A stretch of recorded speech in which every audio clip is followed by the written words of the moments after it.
This is the MCO MkII from ALM Busy Circuits. It's a new version of the compact digital oscillator that ALM originally released back in 2018, but it's so much more powerful that the MkII tag doesn't really do it justice. The original MCO is a great sounding digital wavetable oscillator. The MkII adapts to this sound engine and adds 6 more, along with an internal envelope, VCA, 3 LFOs, chord modes and user presets.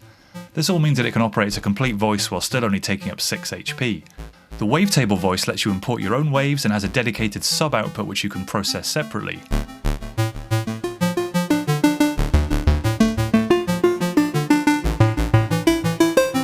There's an additive harmonic oscillator based on 12 sine waves.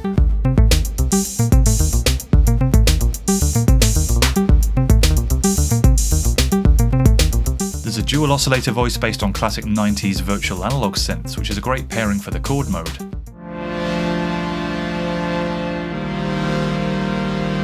And there's a voice inspired by the oscillators in the Roland JP8000, which is great for supersaw stabs.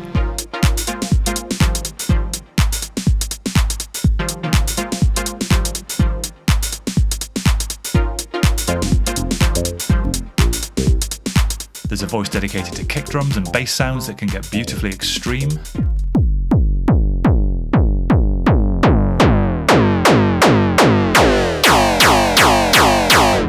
There's a powerful vocoder which sounds amazing processing drums.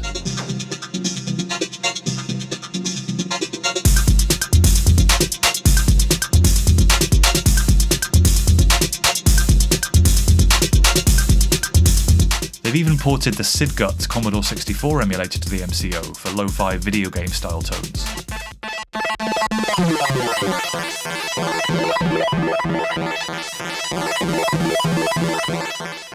So in this video, I'll give you a quick overview of the MCO MkII, then I'll explore each of the synth engines in context with some musical patches. Feel free to skip ahead to those using the chapter markers. I do want to say a big thanks to ALM for sponsoring this video and sending me the unit ahead of release. It's been a lot of fun exploring it. If you want to hear more, do check out the excellent demo videos over on the ALM channel too. The MCO's panel is dominated by the vertical colour screen, encoder and back button, which will be familiar to anyone who's used Pamela's Pro Workout or the MFX. It's very quick to navigate and there aren't a lot of deep menus, although this architecture obviously does limit the amount of hands-on knob twiddling.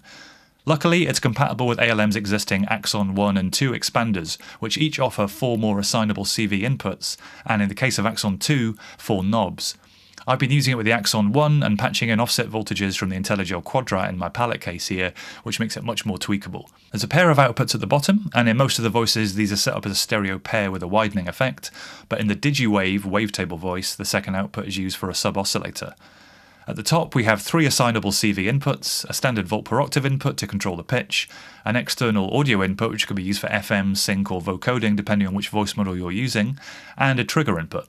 This can be used to fire an AD or ADSR envelope with a trigger or gate respectively, or you can patch in an external envelope or CV source here and use that to control the level of the VCA directly. You can also disable the internal envelope and VCA altogether and just use this as an extra freely assignable CV input. Anyway, that's the basics of the panel. I'll cover the rest of the functionality as I go along, so let's start patching. So when you power up the MCO, you'll be in the voice selection menu, which basically lets you just use the encoder to select one of the 7 voice types and you push to select it. You can also from this level go into the global settings, which lets you configure things like the rates and shapes of the 3 internal LFOs, which are assignable as modulation sources when you're in one of the voices. Let's go into the Virtana voice, which is a 90s style dual oscillator virtual analog voice. And let's load a preset. So if you just press here, you can navigate the factory presets or any user presets you've saved. Let's load VT101, say. I'm just pushing the encoder, push again to load it. Now, I've got an Arturia keystep 37 just out of shot with the CV and gate outputs going into the volt per octave pitch input and the trigger input. And if I just scroll to the left slightly, we can see what the trigger input's doing. I've got the trigger input assigned to fire an AD envelope. There's a little globe icon on the top right. That shows that this is a global setting, so this will persist even if you change to a different voice type.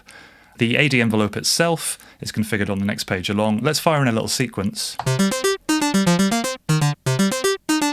transpose it down. So we just push and we can edit the attack time. Push again to edit the decay time. And let's maybe assign a CV input to that. So I'm just going to stop the sequence, scroll all the way to the left until we get down to 0. And if you go left from 0, you get into the kind of CV input assignments and also the internal modulation sources. You could assign LFO1 and you get a little visual indication of what's happening there. Let's go for CV input 1 and let's use a knob on my quadrat here with nothing connected to the input. This will just give me 0 to 5 volts on the output, and I'm going to plug that into CV1. And now if I tweak that knob, that gives me knob control over the decay, which makes this a lot more hands-on, and I don't have to be on this page to edit that. Let's go into the other settings. So we've got a global level setting, which I'm just going to leave at 100%. We've got global tuning. This is a kind of 3-level tuning system where we've got octaves, then semitones, and then cents. And you can double click at any time just to go back to the default middle C kind of pitch. I just generally tune this down a couple of octaves to match the output range of my controller keyboard here. And you can press the back button to exit those 3-stage menus, or you can just cycle through them all. We can also set globally the chord mode. At the moment it's just set up as a monosynth, and in a minute I'll come back and explore some of those chord types. In this voice we've got a choice of wave for wave A. There are 2 waveforms. At the moment we've got a pulse wave on wave A, and we've got a ramp wave on wave B, and then we've got a mix between them. That's the ramp, and that's the pulse. Now this would be quite a nice parameter to CV control as well. So let's try using the Axon 1 expander to assign a CV input to that. A quick jump to the CV input settings is to press the back button and turn the encoder to the left, and then this will take us to the CV and modulation source assignments. That's one way. When we're using the Axon 1, we can actually just from anywhere in any parameter when you've got it selected, we can just go in there from one of these knobs in Quadrat and just push the assign button, and it will automatically then map that CV input to that parameter. And now I've got a knob here on Quadrat which will let me mix between those 2 waves. So now I've got a couple of knobs which give me quite a bit of hands-on control over that patch. We've also got detuning, so let's tune oscillator B up 7 semitones. I'll just keep it ever so slightly flatter than 7 exact semitones to give it a bit more of a rich detuning sound.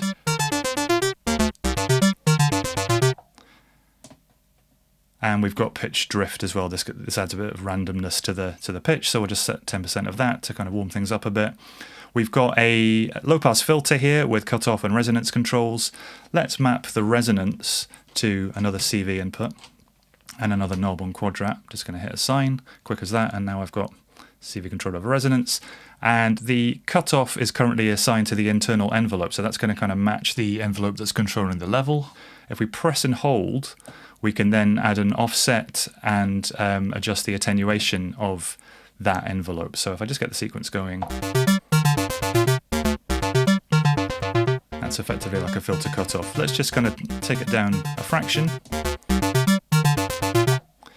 And let's try changing this sound from a sort of short stabby sound into something using an ADSR envelope and explore the chord modes. So I'm going to keep the waves as they are for a second, but I'm going to go back into the trigger input assignment and assign that to be an ADSR. So now it will stay high for as long as I hold a note down. And if I go into the ADSR settings, let's give it a nice slow attack and a reasonably slow decay. I'm going to unassign that CV input from there for the minute. Let's bring the sustain level up to 80-ish, and let's give it a nice long release.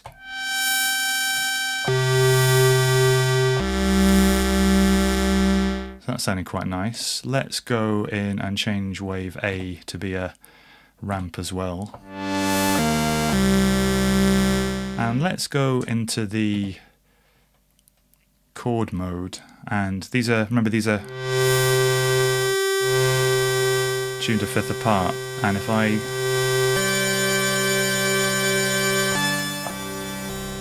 go into octaves, we've now got a big octave stack.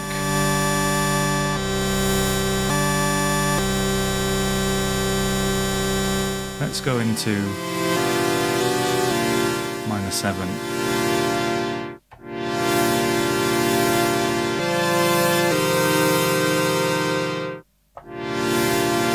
And let's tune things down another octave.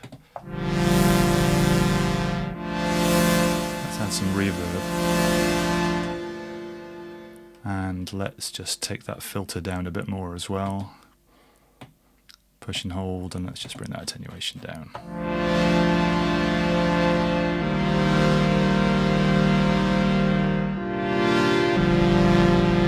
And we've got a lovely rich pad sound. I can control the resonance on that filter to give it a bit of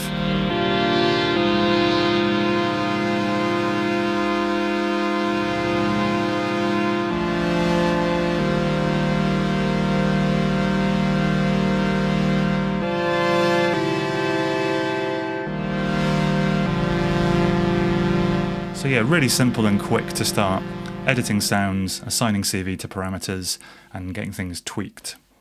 So next I want to look at the DigiWave voice, which is the wavetable oscillator based on the original MCO with a couple of tweaks. The way this works is there are two wavetable oscillators, A and B, internally, which are mixed in any one of a number of ways, and then they come out of output A. Output B on the unit is a sub-oscillator, an octave below that, and there's a choice of 4 wave shapes for that, which you'll see in a moment.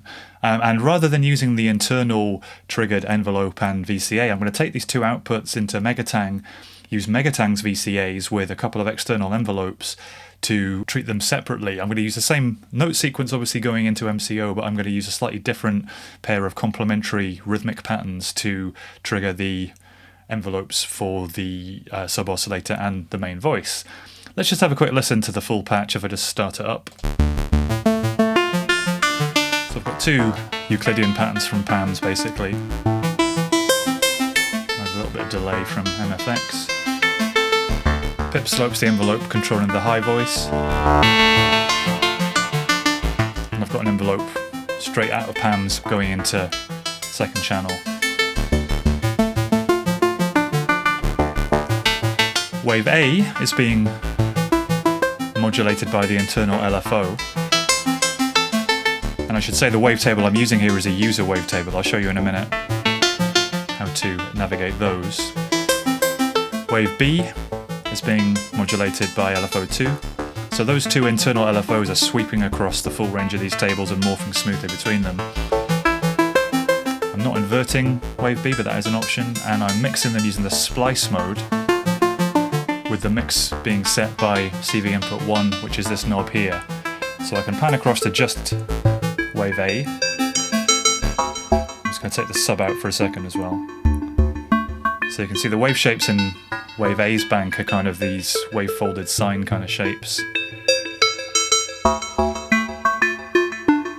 And if I morph across to wave B, these are the waves in the wave B wavetable now we're kind of scanning through.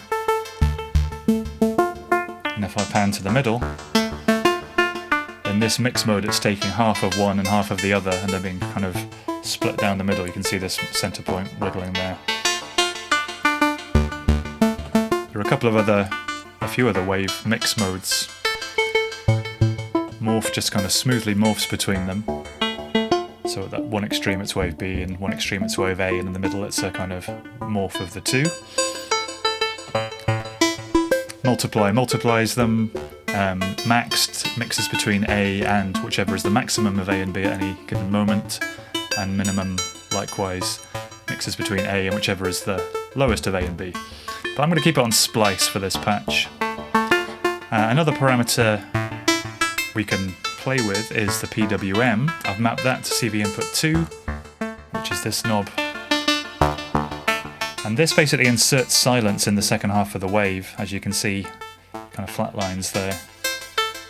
So we get these kind of PWM effects by narrowing the active portion of the wave. That can be quite fun to modulate too, but again, for this patch I'm going to leave it like that. And let's just bring up the sub again. So there are 4 wave shapes for the sub. There's a square, a 25% width pulse, and a sort of train of double pulses, or quadruple pulses. All quite different, all quite interesting. I'm going to stick with the square for the time being. And yeah, that's kind of... it's got a bit parameter-wise, nice and simple. I'm using a user wave table. You can basically import any one user wave table at a time. A standard wavetable will have 64 waves in it. It'll split it into 4 banks, and within those 4 banks of 16, it'll take 8 waves to oscillator A and 8 to oscillator B. So this user wave is a bunch of Ensoniq SQ80 waves. I'll bring up.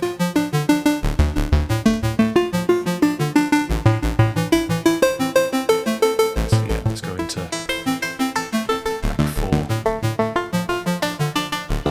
You can see the various shapes there it's scanning between.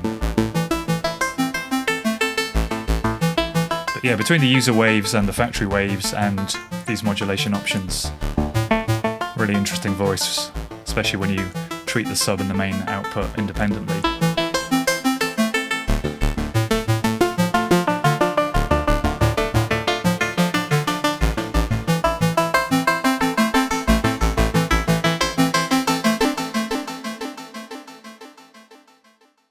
One of my favourite voices so far in the MCO MkII is ToneSum. This is an additive oscillator that uses 12 sine waves to let you produce various harmonic and inharmonic sounds. You can think of it like a mini harmonic oscillator, or even like a mini Odessa, the monstrous additive oscillator from Chaos Devices.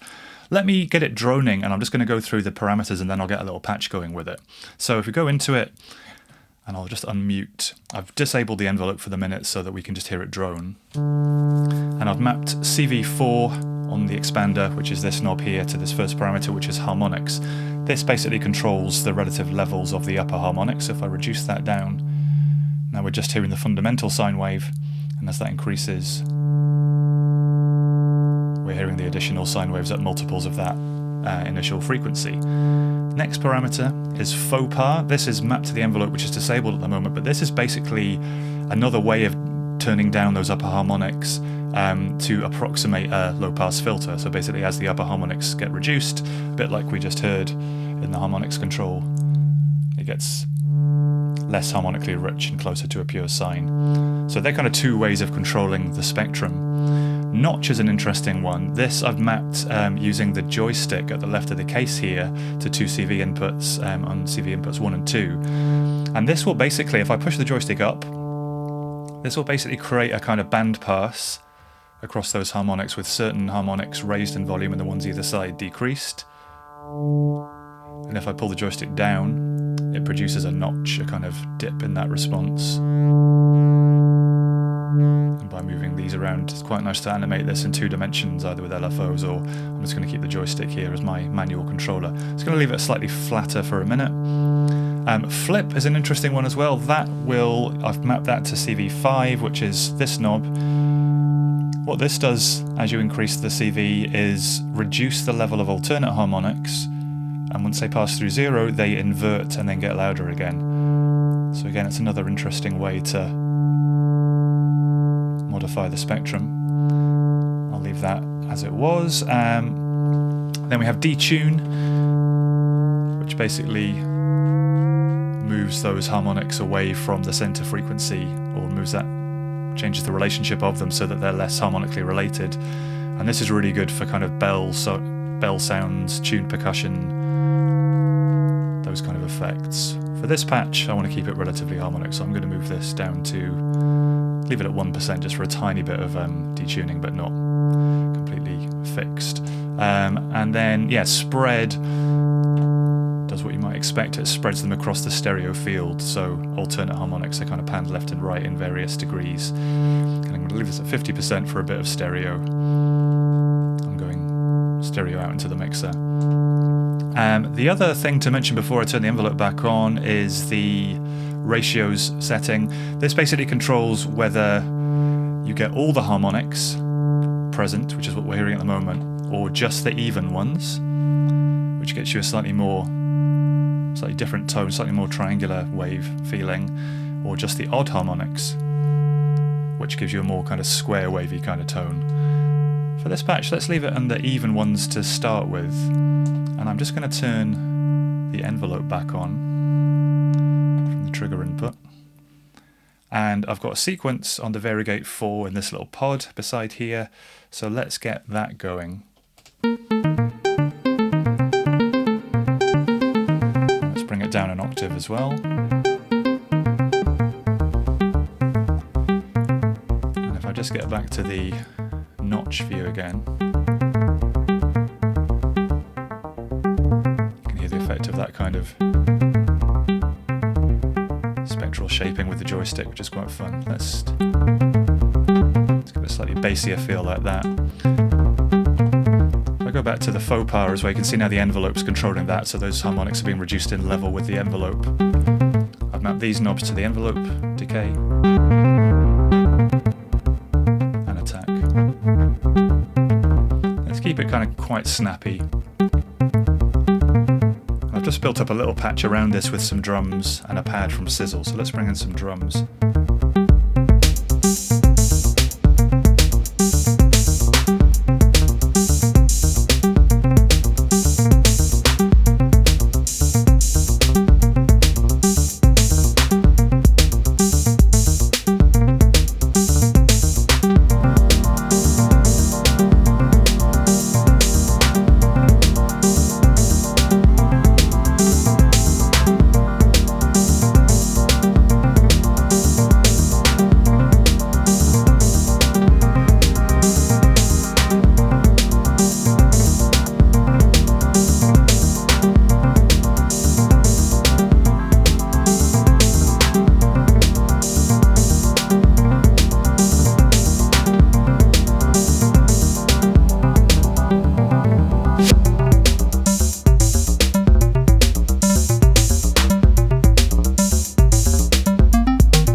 Now, the BC8000 voice is inspired by the Roland JP8000, a classic analog modelling synth from the mid-90s, and it's a really good voice to show off the chord mode, I think, in MCO too.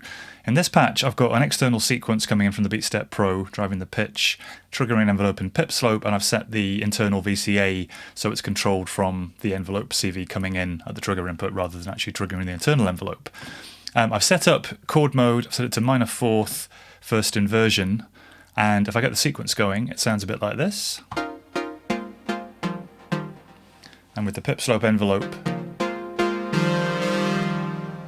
I can control the decay time nicely.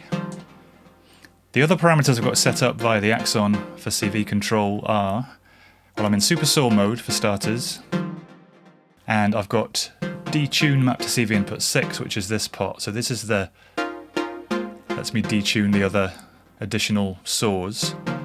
Supersaw creates 7 saw waves in total. So by detuning that a bit, I can get this nice rich chorusy sound. I can mix the level of those extra components you can see on the graphic. Just the central saw wave and now these detuned sort of 6 additional saws coming in. So it gives you a really rich full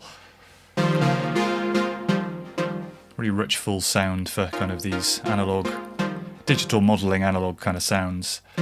Got a little bit of pitch modulation from the internal modulation setup here, 5%, and I've got a low pass filter set up. For the cutoff, I've got CV input 4. That is coming via the first channel of Quadrat, which is actually attenuating the envelope from pip slope. So by tweaking that pot, I can bring the overall cutoff down and also increase the amount of that envelope that's hitting it.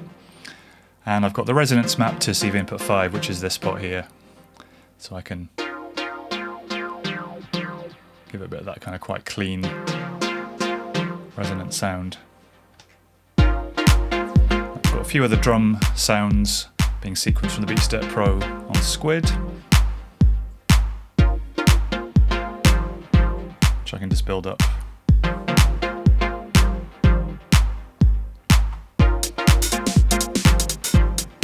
And to finish off, I've got a kind of additional synth part from Sizzle.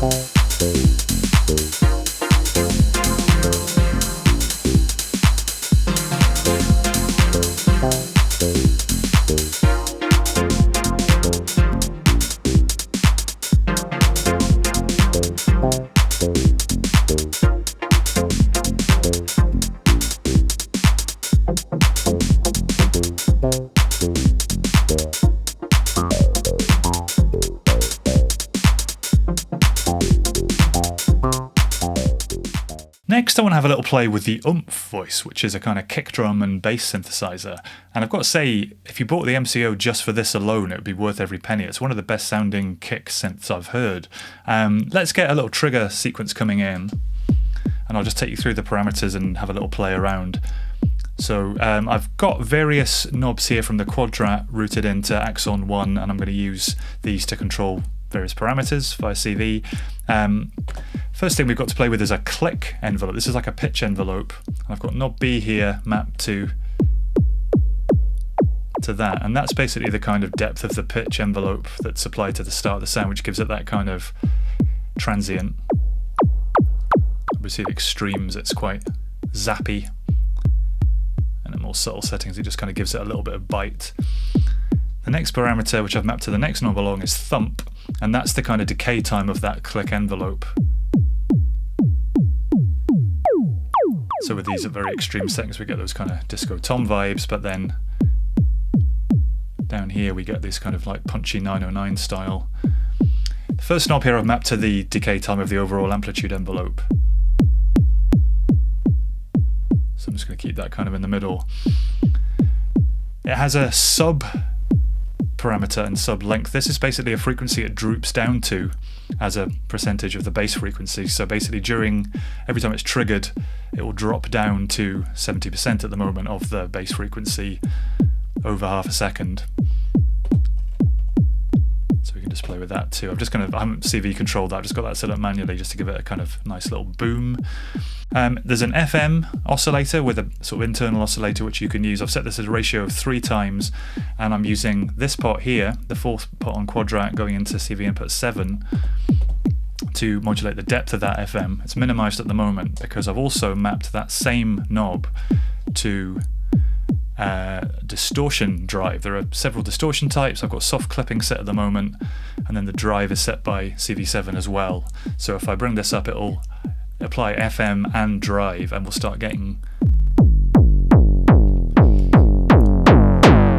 these really extreme overdriven sounds.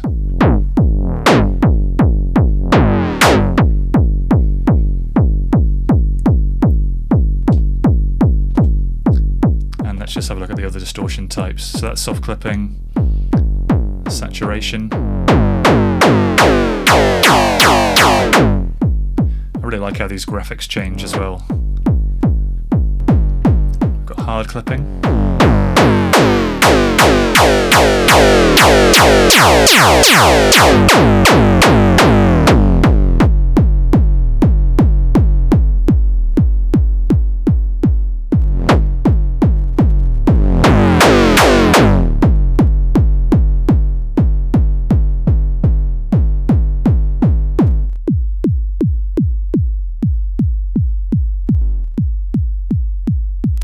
Wave folding. This is pretty gnarly as well.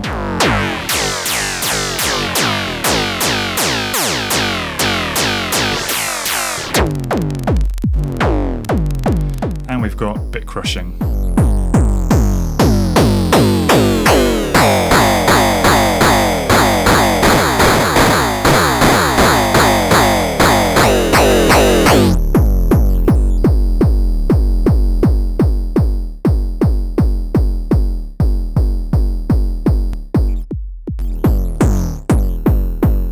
So yeah, between these various settings we've got pretty monstrous kick voice. I haven't really explored using it for bass lines yet, but if this is anything to go by, you'll be able to get those kind of booming 808 bass lines pretty easily. I can see this being sample fodder for Squid Sample, or as a live performance tweakable kick drum. Pretty special. The Sylon voice is a really full-featured vocoder and spectral reconstructor. It's got a couple of different operating modes. It makes use of the external input, and it has an internal saw wave carrier in the classic vocoder mode, which you can control in the usual way with the chord mode and the volt per octave and the internal envelope and VCA. And yeah, I haven't put my voice through it yet because I've been putting drums through it, and that sounds so good I haven't really got past that yet. So let's have a listen. I'm in classic mode. I've got a drum pattern programmed from the BeatStep Pro just off screen, playing some samples in Squid, and just taking that drums straight into the external input and not listening to the dry drums yet at all. The processed version sounds like this. So I've got a pitch sequence coming in as well, and I've mapped CV4 via this pot to control the decay time of the internal envelope. So with these longer decay times you get a bit more of that rhythmic movement happening, which is nice.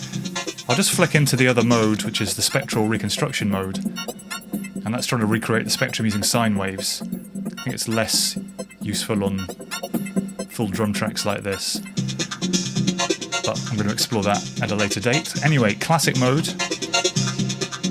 We've got formant shifting, which I've assigned to CV5, RX on 1, and this pot on Quadrat.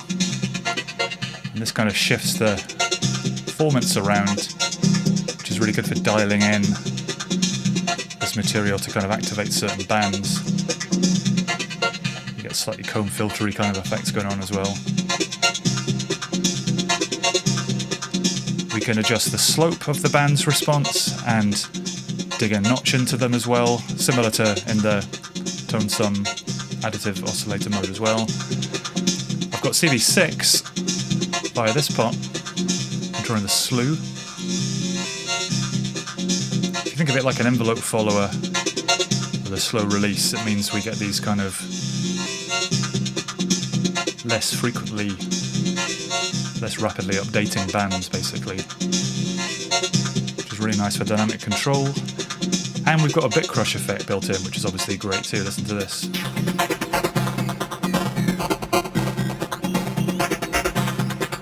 Really performable. We can adjust the amount of pre-gain to get the levels just right. We can also mix the external dry signal in with the wet. I'm not going to do that in the module, I've got it routed separately through the mixer, and it sounds like this.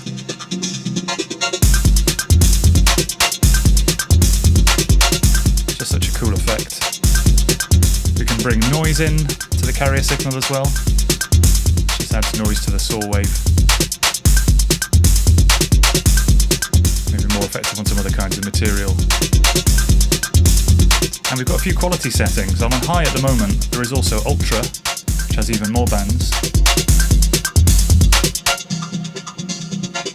Just taking the dry signal out again.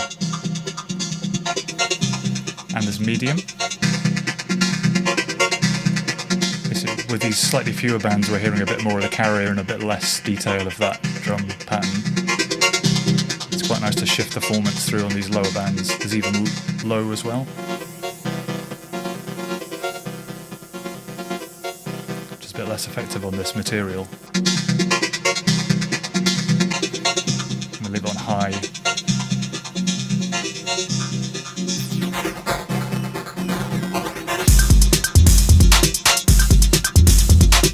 Really playable. Real instant gratification effect, this. Just a way to add really interesting rhythmic melodic material into your patch.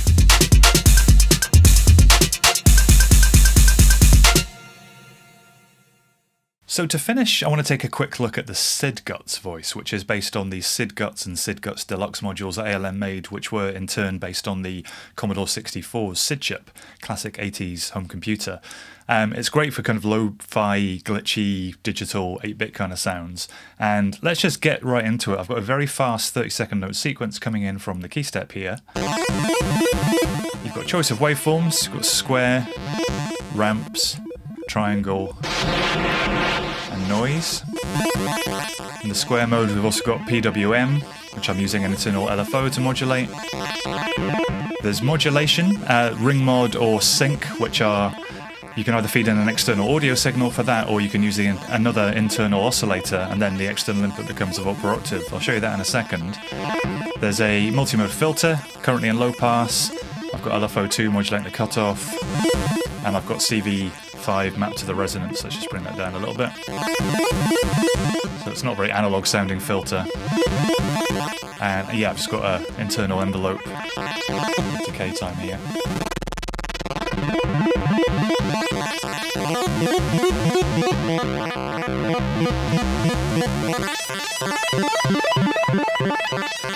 And that's kind of it parameter-wise. Let's just play with the modulation. So I'm going to use the internal oscillator. And without an audio input, with modulation source set to internal, there's a secondary oscillator which is syncing this. And I'm controlling the volt per octave of that oscillator, or the pitch of that oscillator, via a volt per octave input at the external input here, which I'm just using this knob.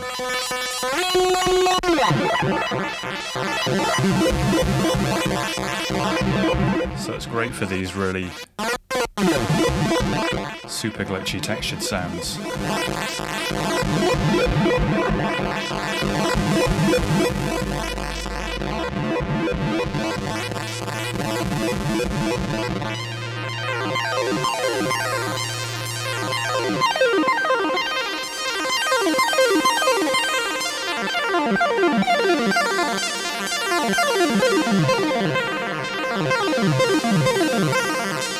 So I'm going to leave it there for now, and well done if you've made it this far, as this turned out to be quite a long one.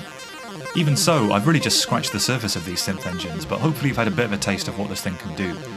It really does pack an awesome amount of power into 6 HP, and it's easy to make it a more performable hands-on synth via an expander. As far as multi-algorithm digital voice modules go, this certainly feels like a pretty compelling alternative to Platts, for example. Anyway, as ever, if you've enjoyed the video, please leave a like and a comment and subscribe to the channel if you haven't already. Thanks for watching, and I'll see you next time.